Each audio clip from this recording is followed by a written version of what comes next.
Devido às experiências feitas por Rutherford e seus colaboradores, provou-se que o modelo de Thomson era inadequado.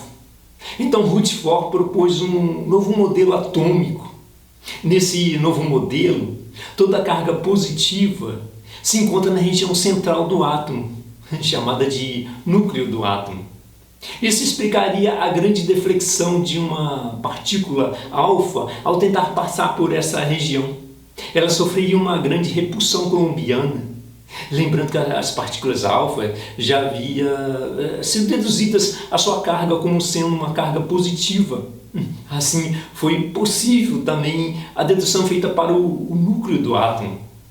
Em torno desse núcleo positivo estariam os elétrons de carga negativa, fazendo assim uma estabilidade de cargas do átomo.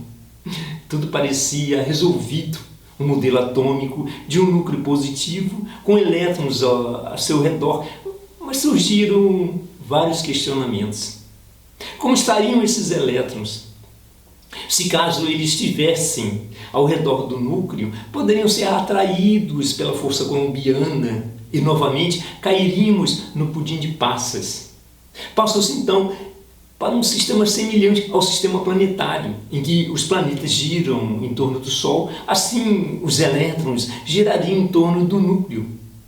Na física clássica, esse seria o modelo ideal para a estabilidade, assim como a estabilidade dos planetas.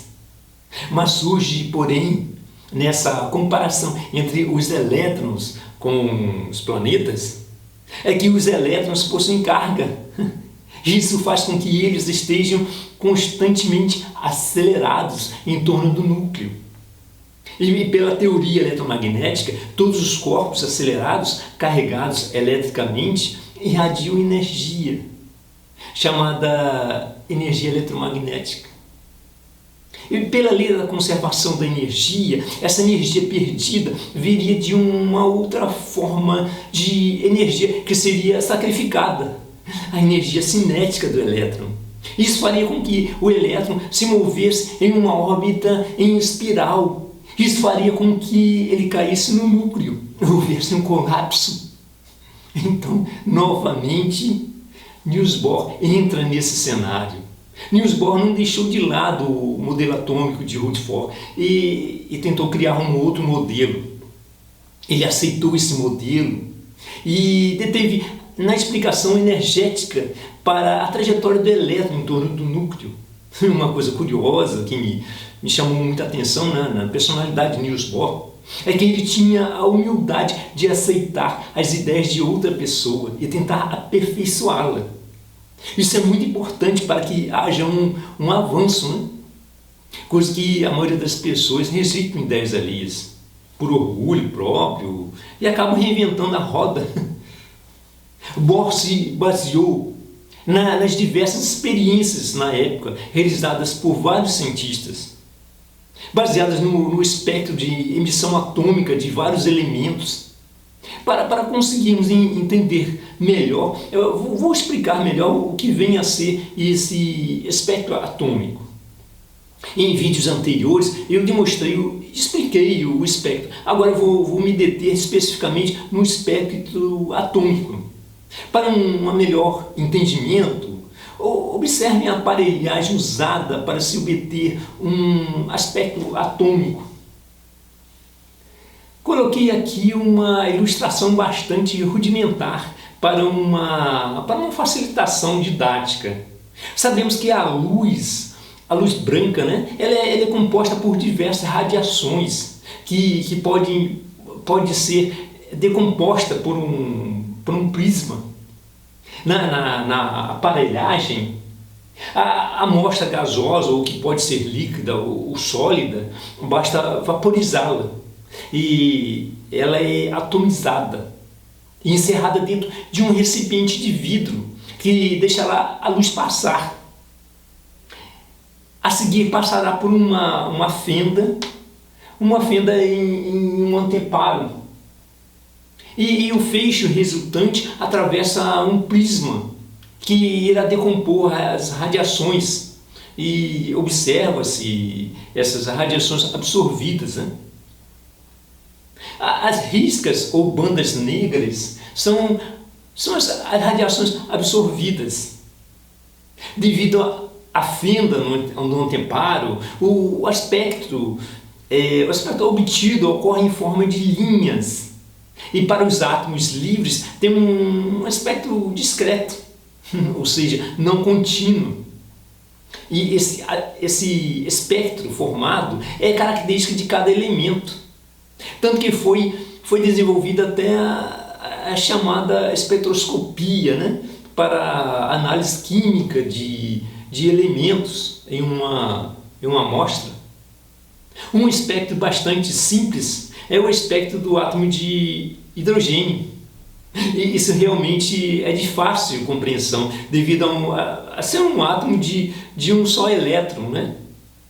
E vamos dar uma olhada aqui, ó. Na época, chamou muita atenção de pesquisadores a forma de seu espectro. A distância entre as linhas diminuíam à medida que também diminuíam os comprimentos de onda. Observem que esse espaçamento entre as linhas vai se tornando cada vez menor, até se aproximar tanto que não conseguimos mais visualizar. E esse ponto foi chamado de limite da série. Um dos pesquisadores, chamado Balmer, desenvolveu no ano de 1885 uma fórmula empírica para descrever esse espectro. Aqui está a fórmula.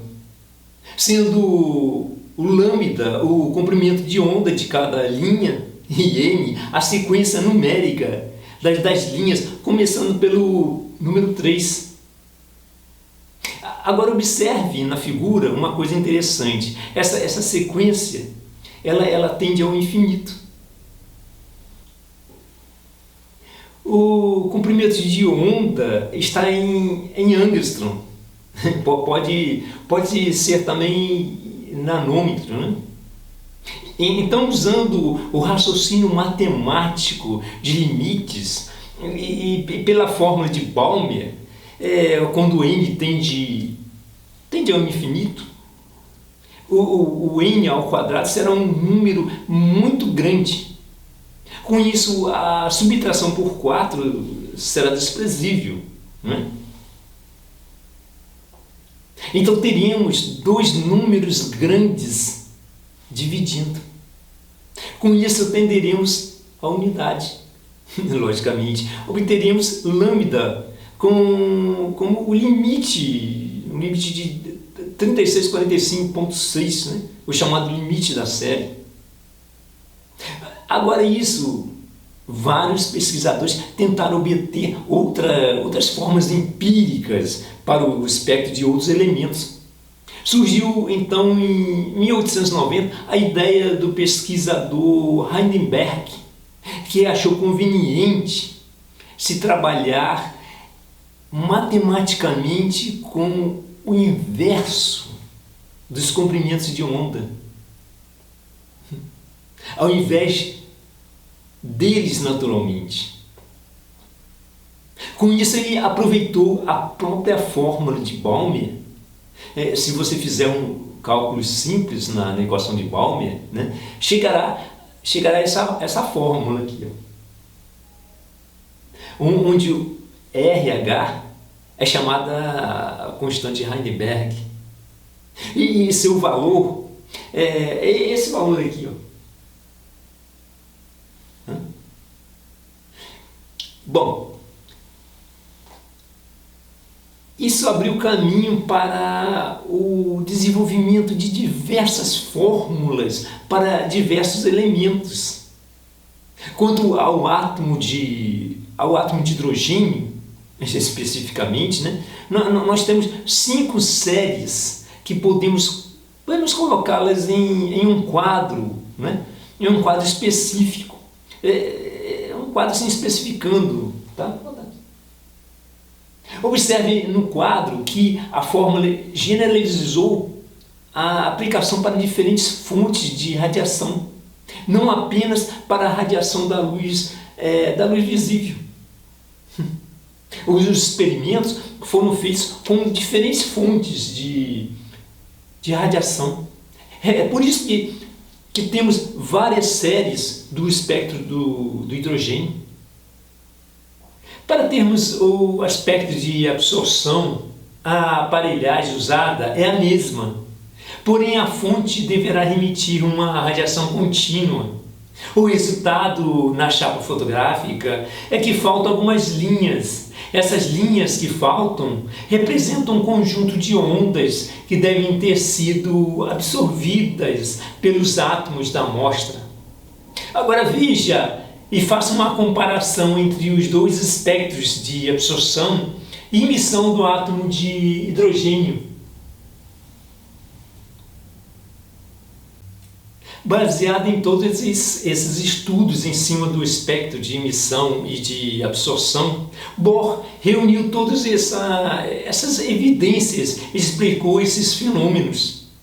Primeiro, ele entendeu que o átomo, em contato com a radiação eletromagnética, irá absorver energia em comprimentos de ondas específicos. Para que os átomos retornem ao seu estado fundamental, ele tem que desfazer dessa energia excedente. Então eles fazem isso emitindo radiações eletromagnéticas. Bohr enxergou isso a nível de elétrons, e que eles se encontram em movimento ao redor do núcleo, em órbitas específicas com diferentes energias. Então, se um elétron se encontra em uma órbita com um certo nível de energia e ele recebe uma radiação aumentando sua energia, ele irá se deslocar para uma outra órbita com uma energia mais elevada para manter o sistema estável. E quando ele retorna para o nível de energia mais baixo, ele emite essa energia excedente. Tudo isso para que ocorra a estabilização do sistema, a estabilização do átomo. Daí a grande tacada de Bohr. Ele aprimorou o sistema atômico criado por Rutherford. Por isso muitos livros, quando descrevem esse sistema, citam o nome dos dois separados por um hífen. Ele sempre o nome de Rutherford primeiro, por ser o pioneiro. Eu espero que vocês tenham gostado do vídeo e acompanhem a sequência. Até o próximo vídeo.